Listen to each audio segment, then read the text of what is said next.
మనకు రాత్రిపూట పడుకున్నప్పుడు కావచ్చు, పగలు కానీ పిక్కలు పట్టేసినట్టుగా ఉంటాయి. పిక్కలు పట్టేయడం అనేది మొదటి సిమ్టమ్గా భావించవచ్చు. అంతేకాకుండా ఉదయమంతా వాపులుండి నైట్ పడుకున్న వెంటనే వాపులు తగ్గిపోవడం, ఇది సెకండ్ సిమ్టమ్ కావచ్చు. అండ్ ఇంకా కొందరికి చూసుకుంటే కనుక బయటికి కొన్ని రక్తనాళాలు కనిపిస్తూ ఉంటాయి, అన్ని మెలికలు తిరిగినట్టుగా పాముల లెక్క కూడా కనిపిస్తూ ఉంటాయి.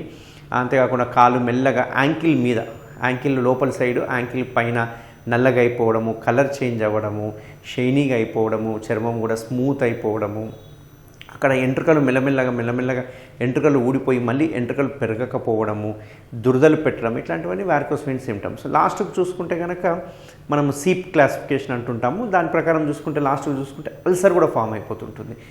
ఎప్పుడోసారి మనం బండి కిక్కు కొట్టినప్పుడు లేకుంటే నడిచినప్పుడు ఏదో చిన్న ముక్క ఏదైనా ఒకటి తగలడం వల్ల అక్కడ పుండు అయిపోయి ఆ పుండు మానకుండా పెరిగి పెద్దగా అయిపోయి ఆ పుండు మానకుండా విపరీతమైన పెయిన్ క్రియేట్ చేస్తూ ఉంటుంది అన్నట్టు. సో